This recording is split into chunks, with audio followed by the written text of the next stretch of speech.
Saudari-saudaraku terkasih dalam Tuhan Yesus Kristus, selamat pagi dan berkah dalam. Kita bertemu kembali dalam renungan harian Kamis 10 April 2025. Seperti biasa, kita mendasarkan permenungan pada bacaan Ekaristi pagi ini. Bacaan yang pertama dari kitab Kejadian bab 17 ayat 3 sampai 9. Dalam bacaan ini kita akan mendengarkan bagaimana Allah menampakkan diri kepada Abram dan membuat perjanjian. Dari pihak Yahweh, perjanjiannya ialah, engkau akan menjadi bapa sejumlah besar bangsa. Maka namamu bukan lagi Abram, melainkan Abraham. Karena engkau telah kutetapkan menjadi bapa bangsa. Yahweh akan membuat Abraham berketurunan banyak. Dan daripadanya akan lahir raja-raja. Dan perjanjian itu akan berlaku turun-temurun menjadi perjanjian yang kekal. Sehingga Yahweh menjadi Allah Abraham dan Allah keturunan Abraham.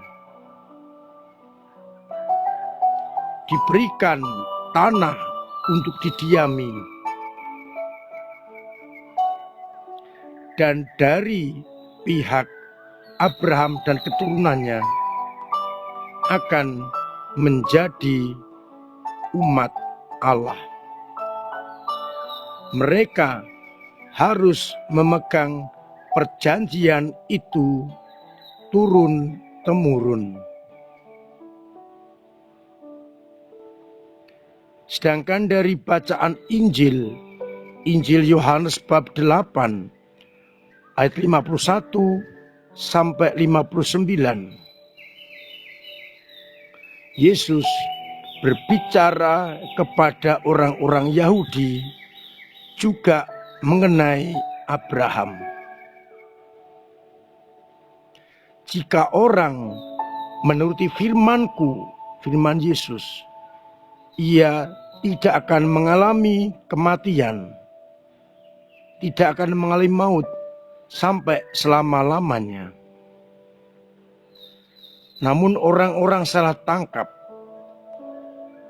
Mereka merasa Abraham yang mereka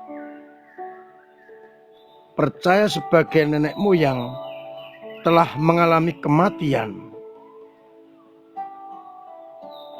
Demikian pula nabi-nabi. Masakan Yesus akan memberikan kehidupan?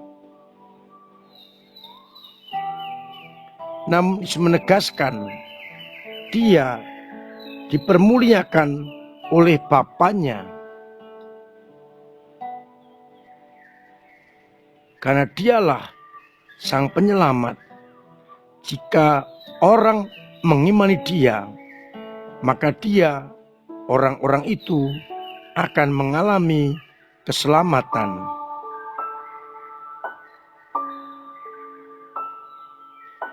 Abraham yang mereka akui sebagai nenek moyang mereka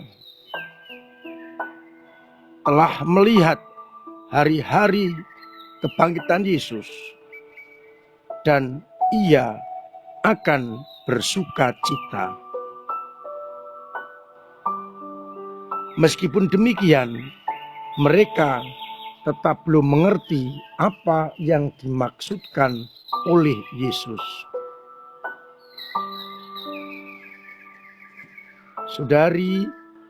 Saudaraku terkasih, fokus kita pada Abraham yang dipanggil Allah untuk menjadi bapa para bangsa, agar keturunannya mengikuti hidup Abraham yang setia pada Yahweh dan perjanjiannya. Dan mereka yang mengaku diri sebagai keturunan Abraham seharusnya mengerti bahwa Yesus adalah kepenuhan janji Allah kepada Abraham, yang mana Yahweh berjanji akan memberikan keturunan sebanyak pasir di pantai laut dan bintang di langit. Juga akan diberikan tanah perjanjian, tanah terjanji, tanah yang diberikan kepada bangsa terpilih. Dan kemudian keturunan Abraham akan menjadi berkat bagi banyak orang. Dan itulah yang dipenuhi dalam pribadi Yesus Kristus, menjadi berkat. Karena barang siapa percaya akan sabda-sabdanya akan mendapatkan keselamatan. Abraham setia pada perjanjiannya sampai akhir.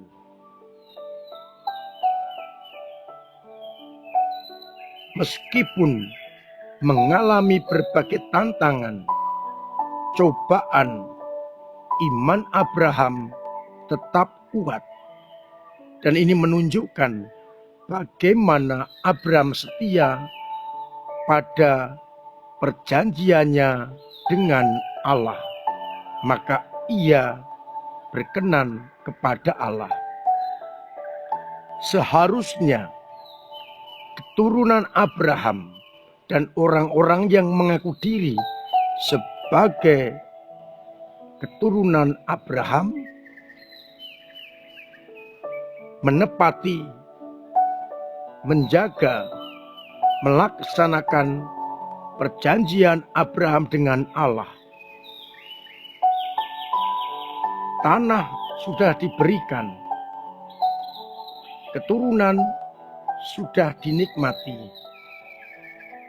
tinggal berkat yang belum mereka mengerti.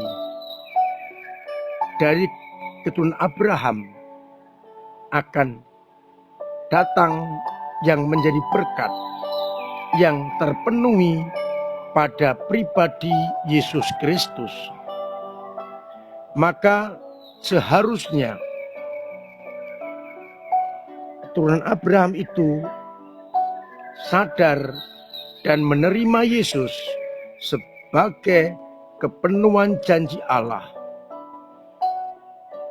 Oleh karena itu, kita sebagai pengikut Kristus hendaknya kembali menyadari dan menepati janji-janji yang sudah diadakan antara Yahweh dan Abraham, Allah dan manusia. Kita boleh bertanya, ketika kita dipilih menjadi anak-anak Allah, kita telah berjanji. Maka pertanyaannya, apakah selama ini aku setia untuk melaksanakan janji-janji itu?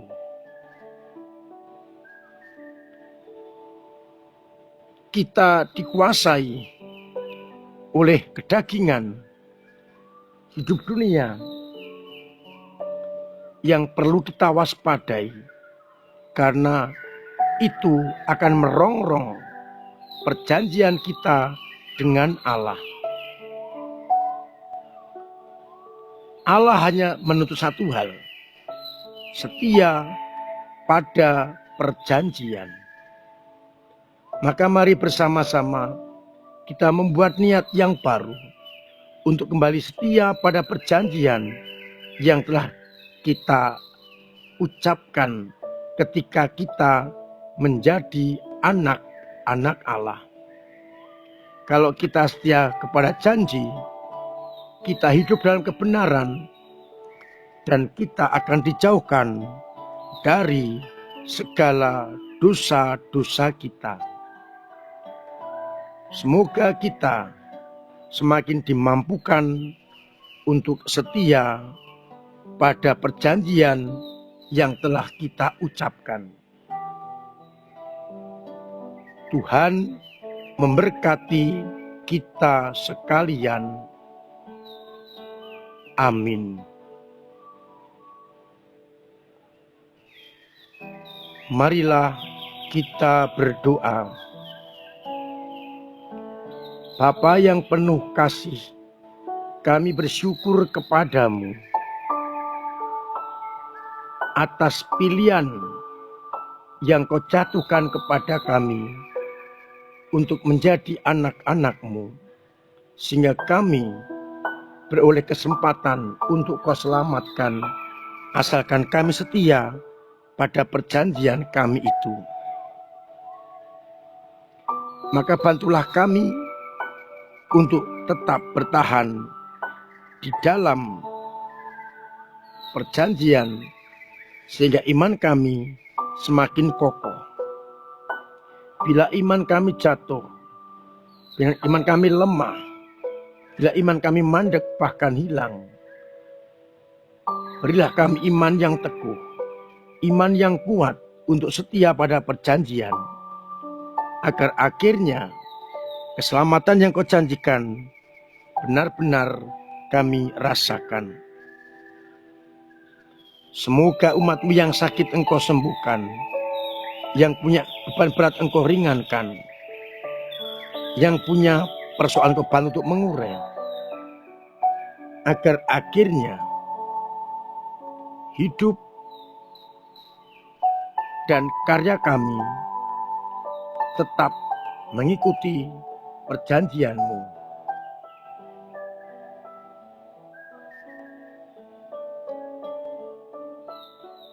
Untuk itu, sertai kami dengan berkat-Mu sendiri, Bapa dan Putra dan Roh Kudus.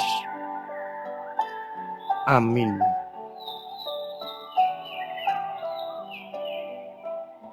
Saudara-saudaraku terkasih, tetap saya ajak, saya dorong untuk terus menciptakan pola hidup yang sehat dengan menjalankan protokol kesehatan agar kita tetap sehat, sehingga orang lain, terutama keluarga, juga sehat. Terima kasih untuk semua peran serta penjenengan dalam gereja ketika mewartakan kerajaan Allah lewat doa-doa, lewat pemberian diri, pemberian tenaga dan karya, agar akhirnya kita semua mampu berkembang dalam kerajaan Allah dan mengembangkannya di tengah masyarakat. Terima kasih untuk semua usaha ketua lingkungan dalam menggiatkan umat berdinamika, terlebih pada masa APP ini. Pertemuan-pertemuan APP dihadiri oleh banyak umat yang sungguh menggembirakan. Tentunya ini bisa dipertahankan dalam pertemuan-pertemuan lain, dalam misal lingkungan, rekoleksi keluarga, agar iman kita semakin mendalam, gereja kita semakin berkembang.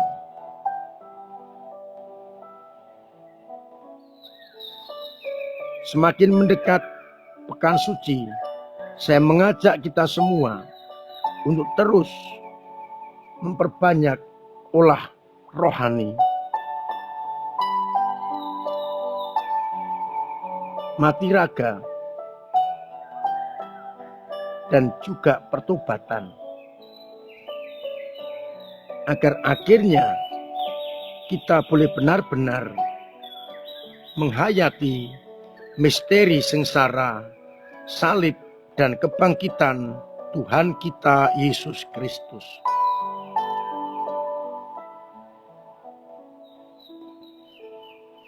Saya tetap mengingatkan, pertobatan kita harus berdampak pada orang lain, sehingga kesempatan untuk mengisi kota APP perlu kita gencarkan, agar akhirnya pertobatan kita sungguh berguna juga untuk sesama, terutama yang masih membutuhkan pertolongan dan bantuan kita.